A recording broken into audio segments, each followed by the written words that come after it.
definitely I on good the for you agenda. too, man. We're gonna talk about it in a second, Let's man. let's let's get it. Welcome to the Golden Experience. I have my next door neighbor growing up, RaSheem Barnett.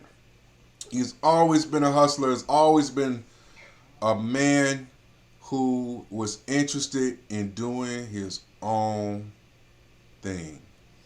Nothing wrong with working for somebody, especially if they're gonna pay you a lot of money now. Hey, can't turn down the money, but at the end of the day, the road to wealth, as I've seen and understand it, is putting all bets on you, believing in you, and having your own thing.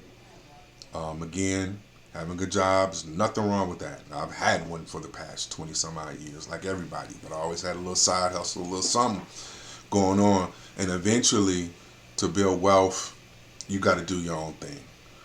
So that's why I brought him on. He's a perfect example of doing that since he was little and being groomed in that, and it's come to fruition now. He is no longer with us in Michigan. He has taken off to the great state of Texas.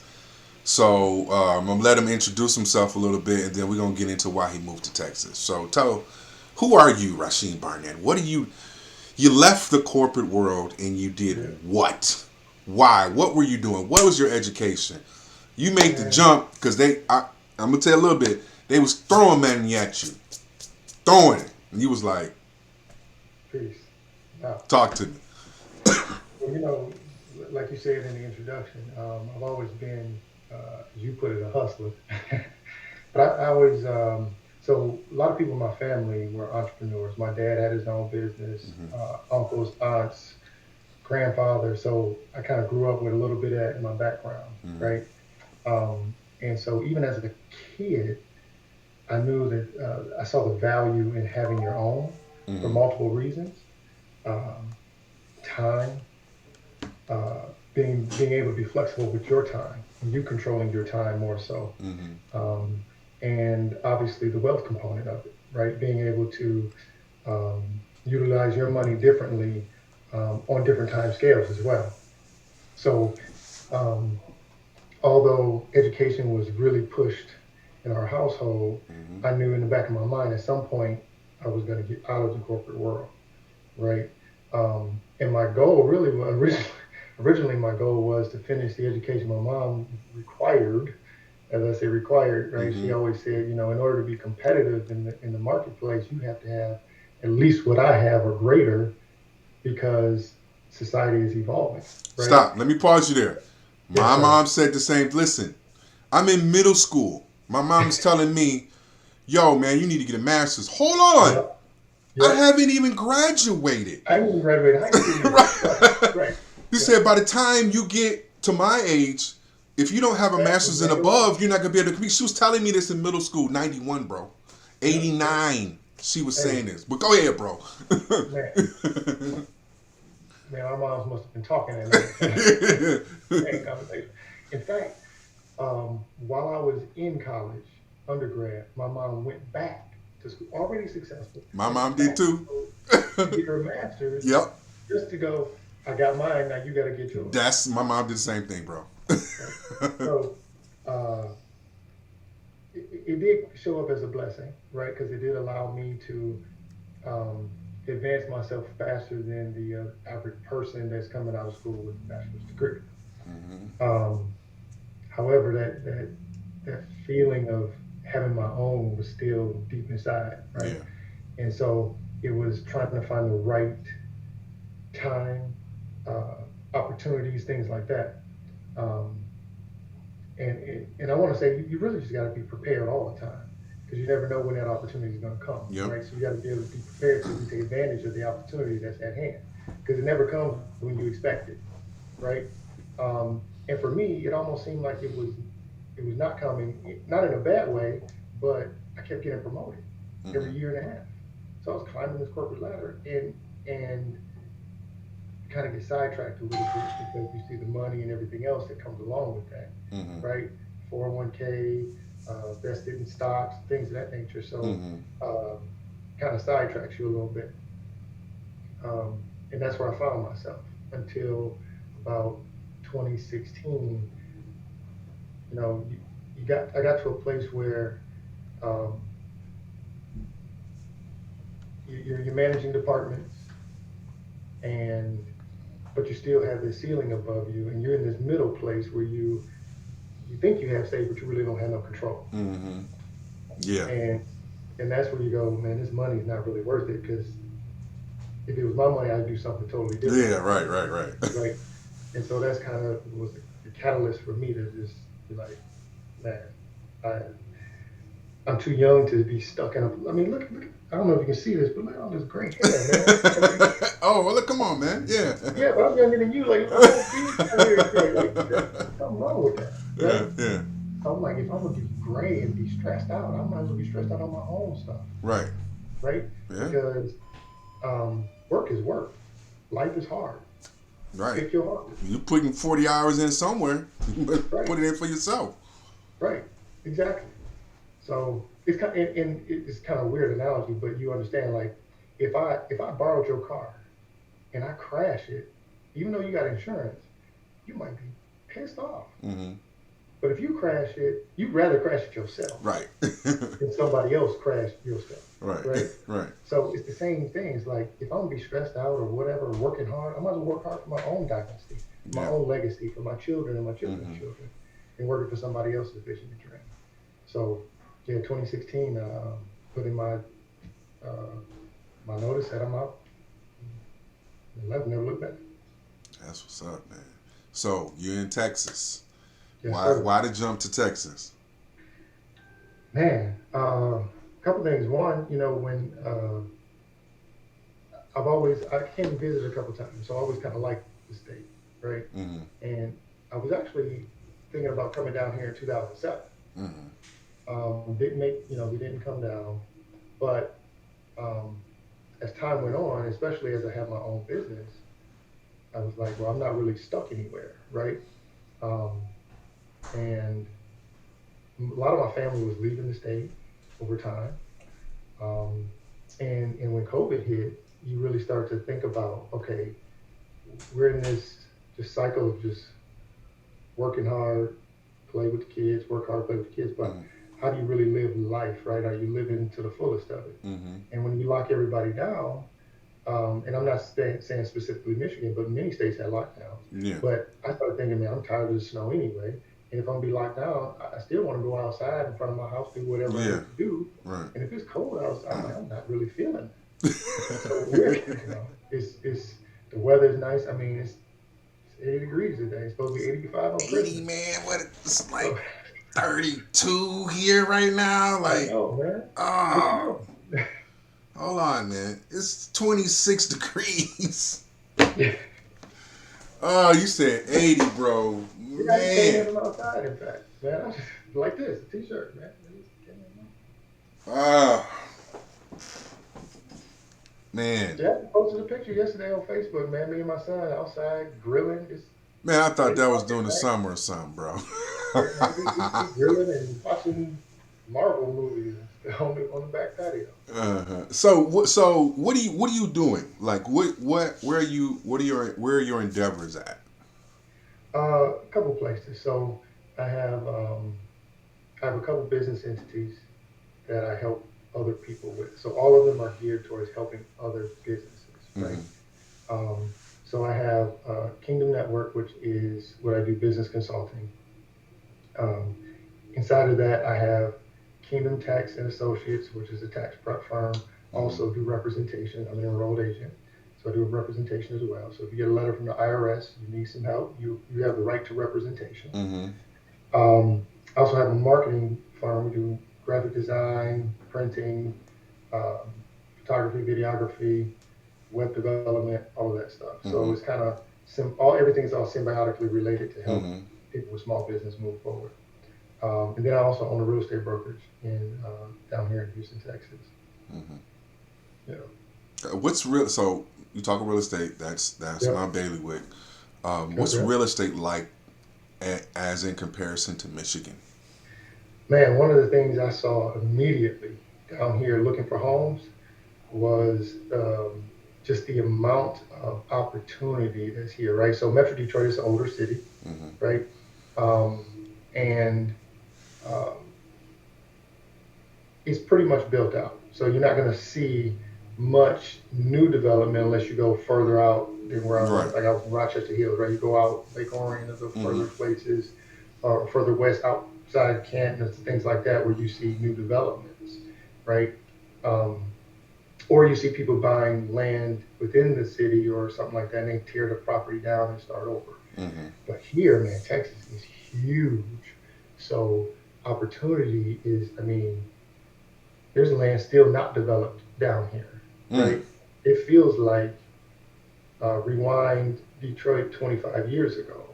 Oh. So it's like I call it the deja vu state because Mm-hmm. all the things that I saw that I didn't take advantage of while I was in Michigan because I was overthinking the process or wasn't ready for the opportunity or what have you. I'm seeing that opportunities happen again Mm-hmm. down here. So, like for instance, the city I live in is called Cypress. It's a suburb of Houston.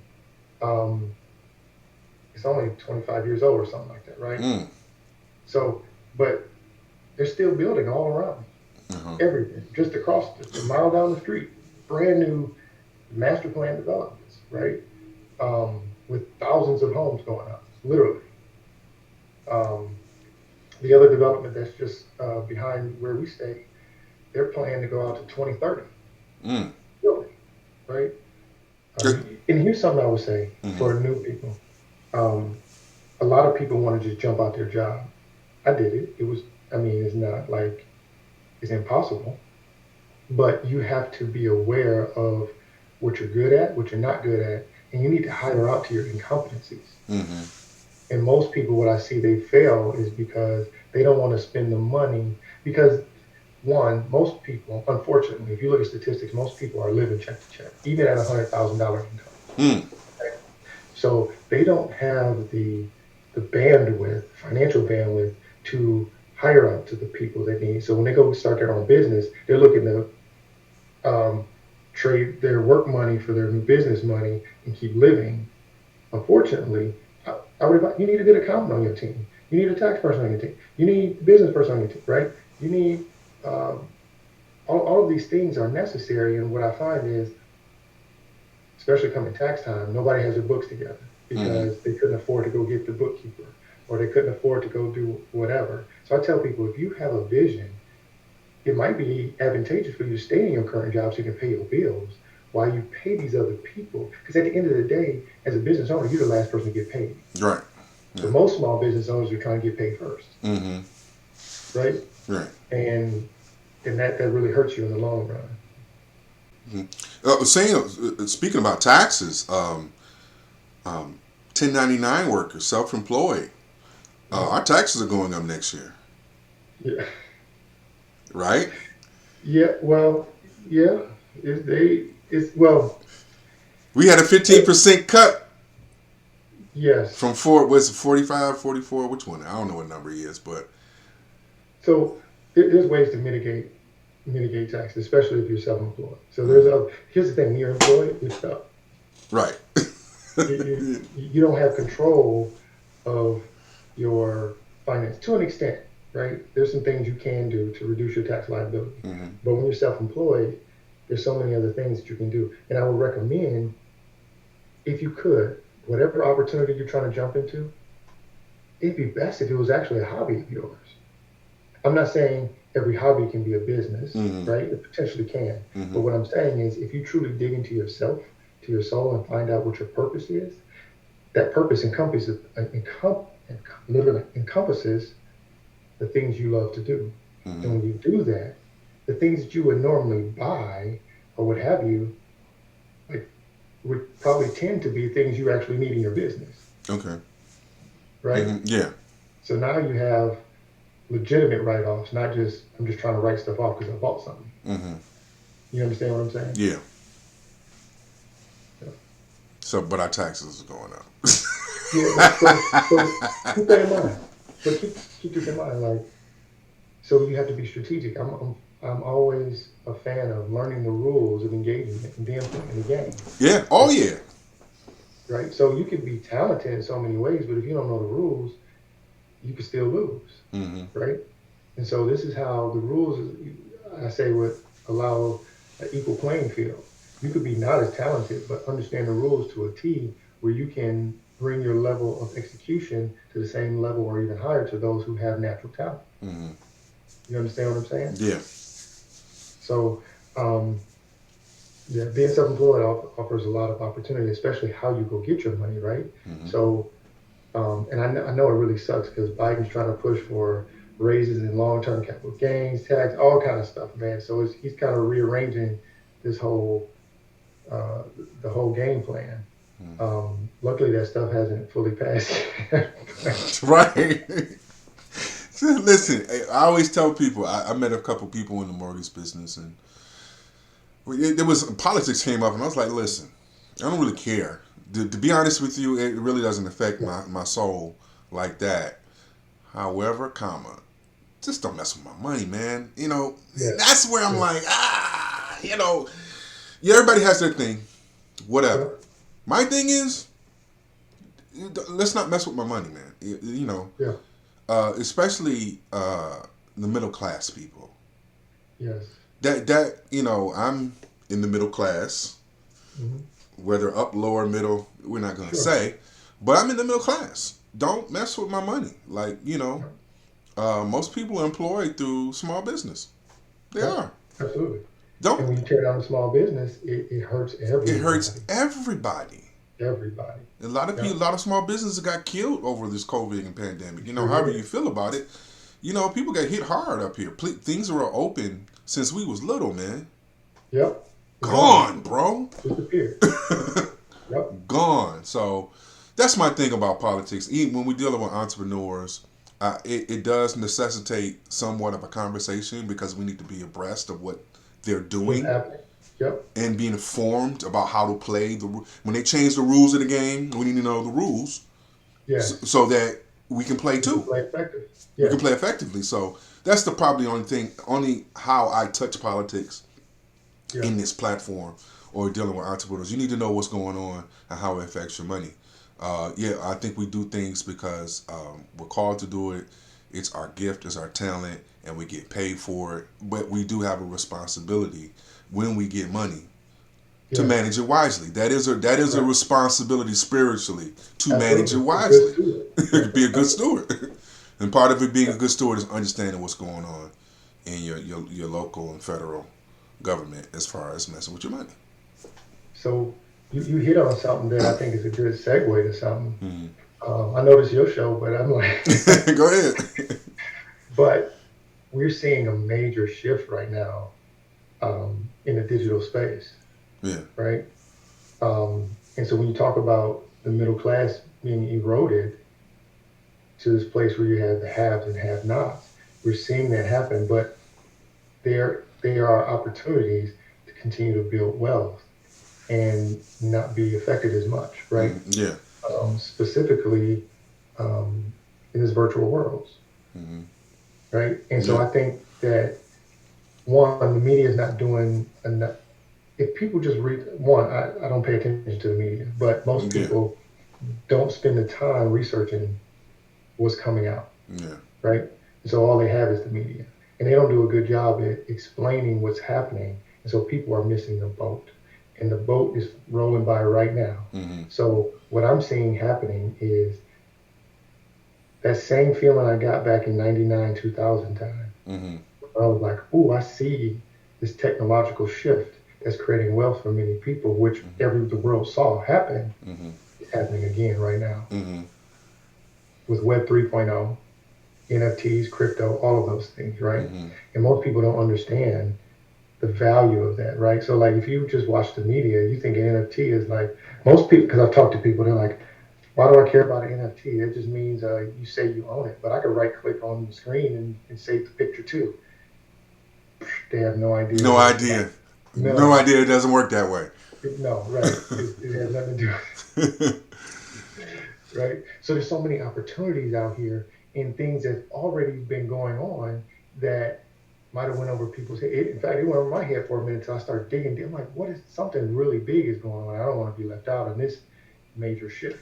I mean, there's a Mm-hmm. shift in wealth that's being moved right now, but you got to be a part of that. What's going on, right?